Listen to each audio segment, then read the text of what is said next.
Artois à Fabresse, ferme de polyculture élevage.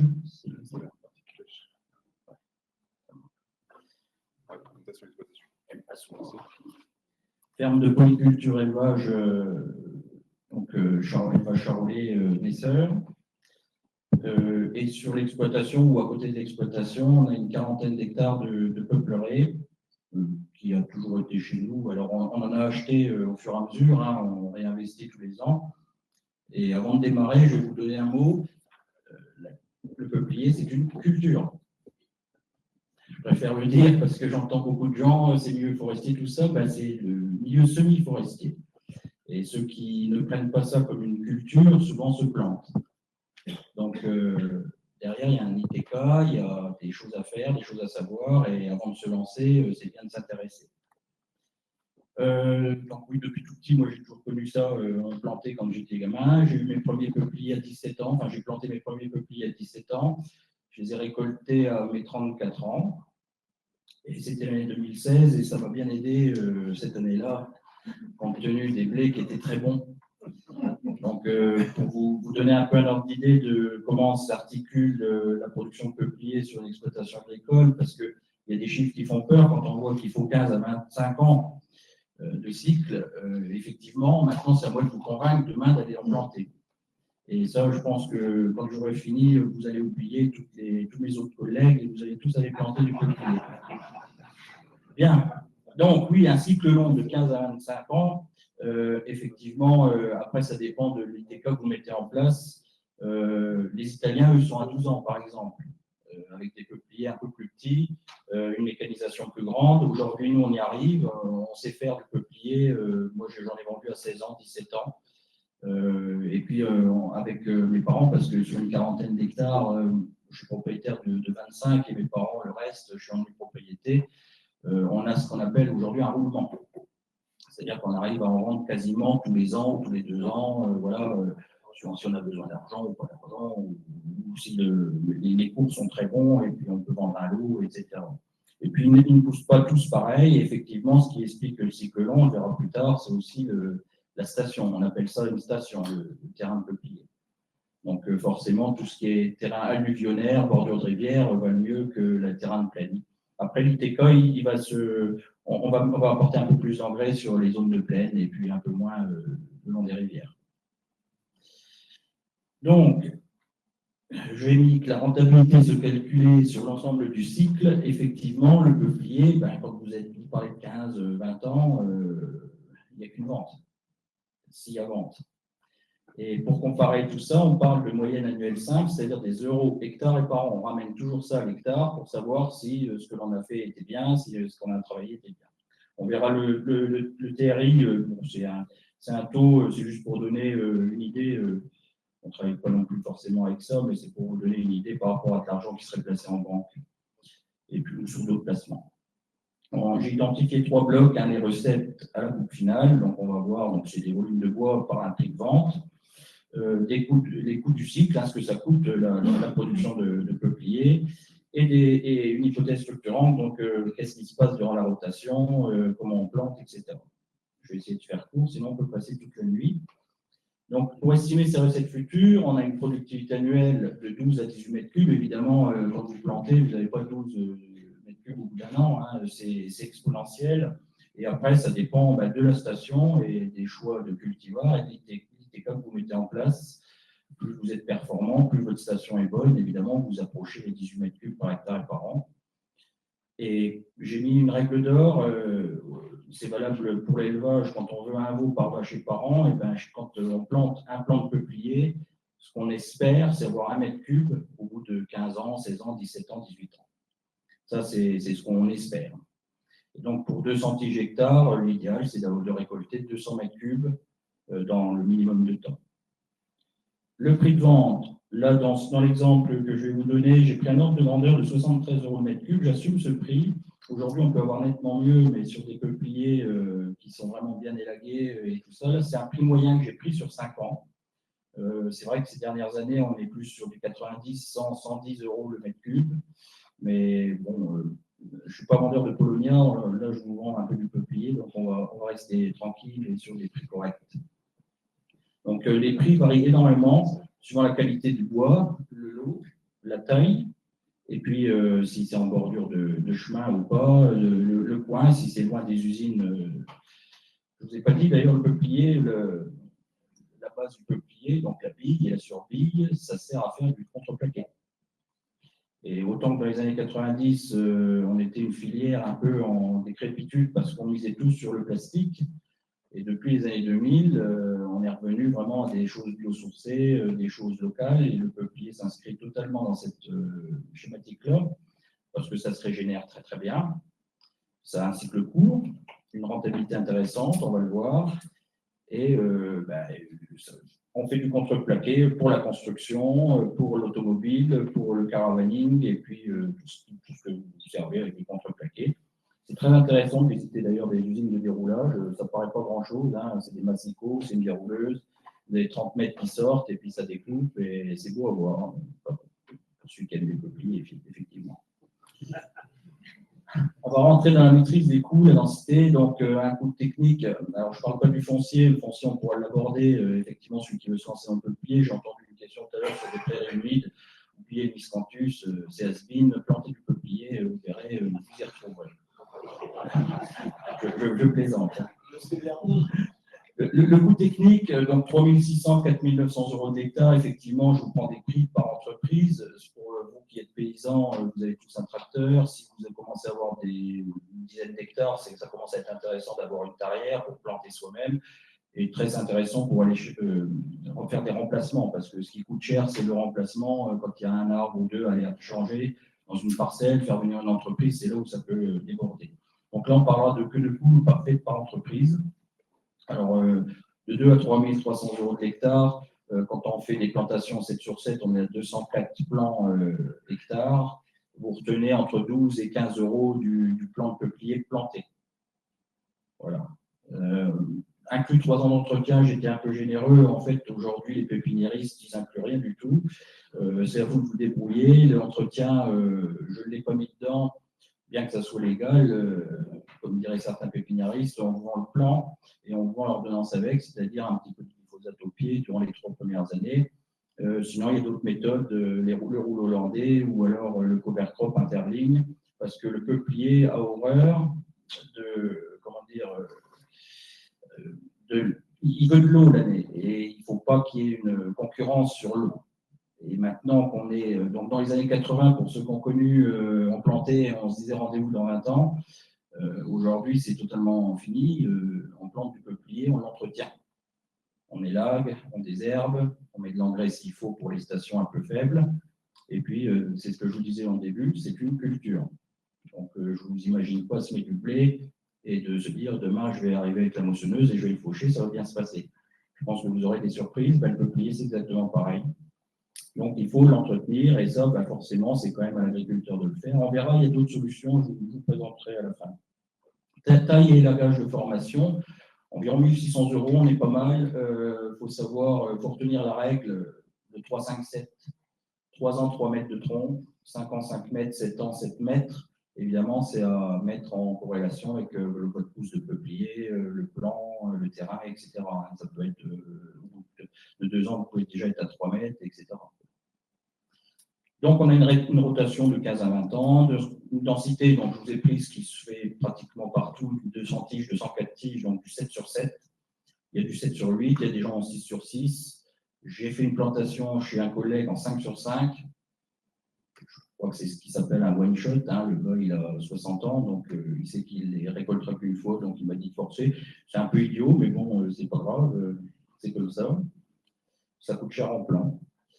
Donc, pour vous mettre un peu de calcul en recette finale, c'est simple, on fait un volume de mètres cubes par un prix, on regarde la marge brute, recette moins les coûts. Une moyenne annuelle, donc c'est ce que je vous ai dit, on redivise par la durée, et puis on regardera cette histoire de tri ou panne pour nous donner un peu d'idée. Donc on prend une durée de 18 ans moyenne, avec un potentiel de 12 à 18 mètres cubes par an, un prix à 73 euros le mètre cube, un coût de 3 600 à 4 900, ce qui nous fait un volume final de 216 à 324 mètres cubes par an. Une recette finale, c'est ça qui vous intéresse, de 15 768 à 23 652 euros par an. et la marge brute, donc de 11 000 € globalement à 20 000 €. Ce qui fait, et c'est là que c'est intéressant, un bilan de l'opération, une moyenne annuelle de 600 à 1 100 € par hectare et par an. Au revoir la cameline, au revoir tout ça, on est dessus. Pensez pas. Je plaisante. Hein. Je plaisante. Donc, et ça nous donne une valeur nette de 6,7 à 11% quand on pense que le livret A il est à 3%. En sachant qu'évidemment, il y a un risque quand même sur le capital, je vous en parle juste après. Mais on considère qu'une TRI à plus de 7 commence à être très intéressante sur le placement.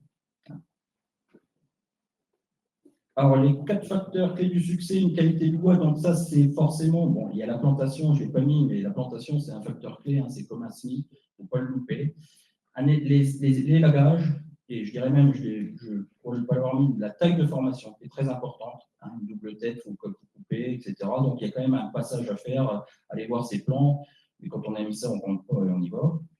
Une rectitude, hein, forcément, plus les bois sont droits et un diamètre important, directement, ça impacte le prix de vente.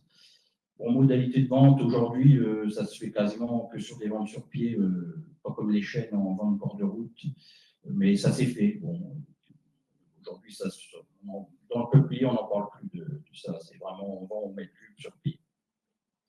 La parcelle, c'est un des facteurs.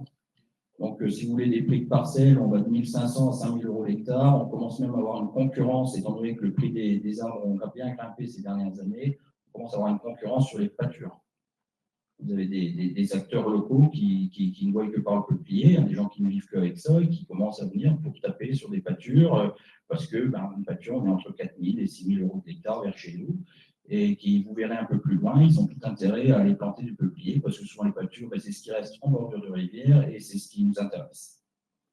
Donc, effectivement, hein, entre des stations où on est bordure de rivière, où là, le peuplier se plaît, n'importe quel plan passera, et puis des stations où on est plus zone de plaine, il y a un itinéraire technique un peu plus long ou un peu plus à développer, en mettant de l'engrais, en mettant un peu plus de glyphosate, des choses comme ça, mais ça passe, hein, on ne peut pas se faire peur.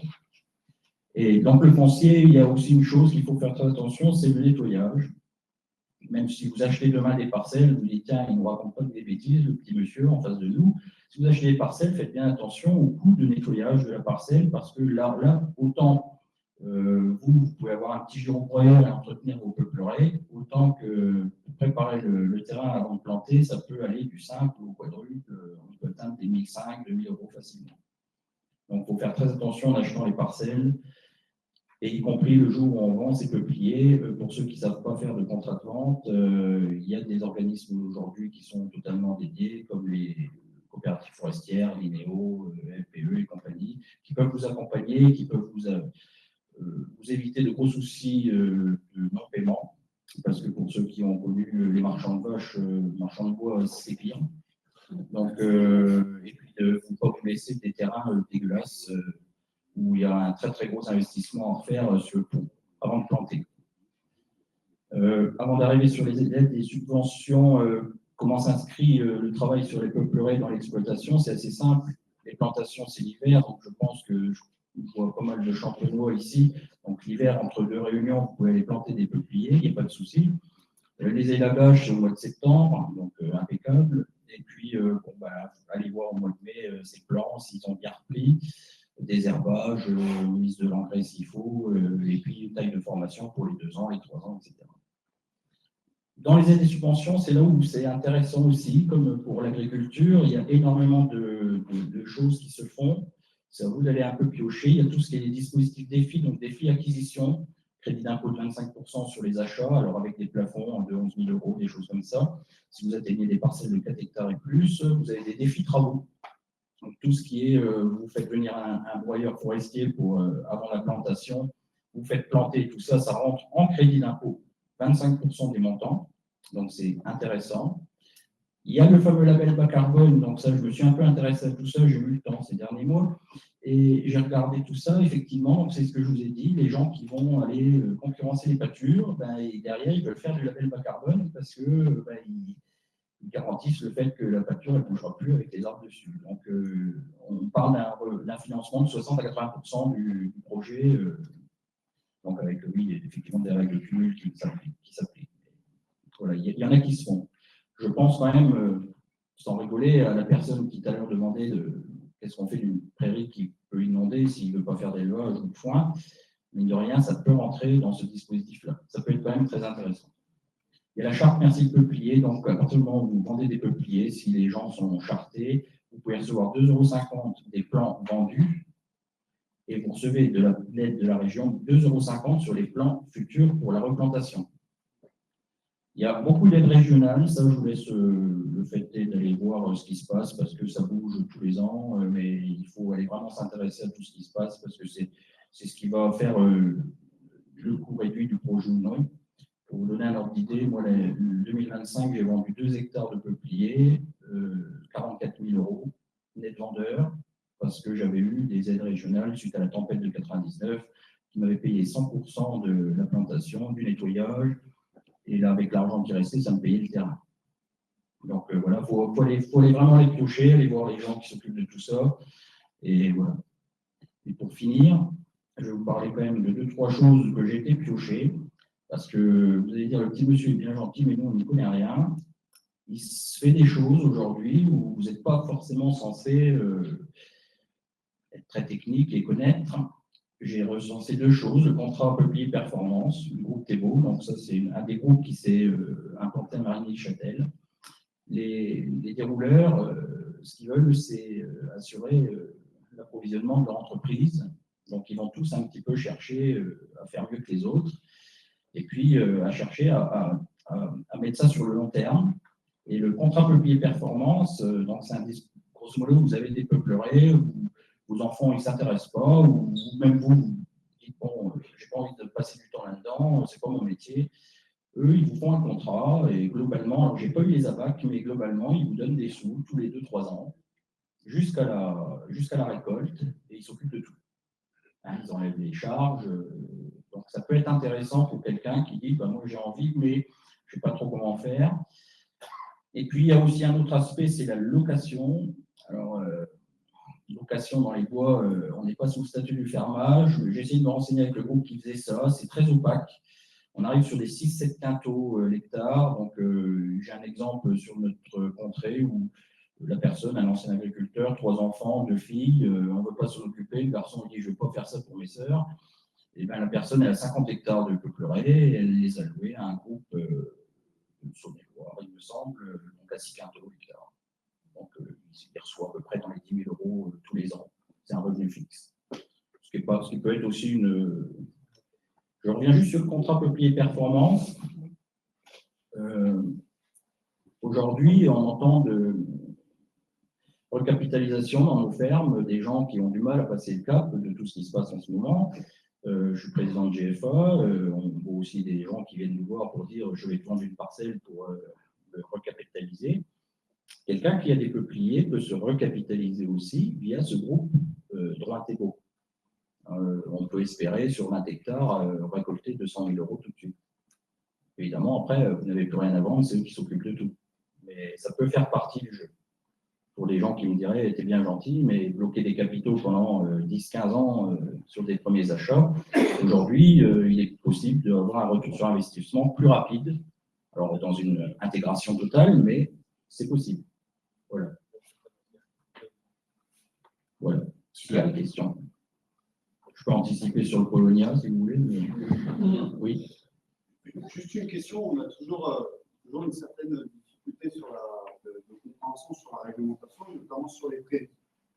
Natura 2000, zone humide, il y a des possibilités d'implantation de peupliers ou ça reste.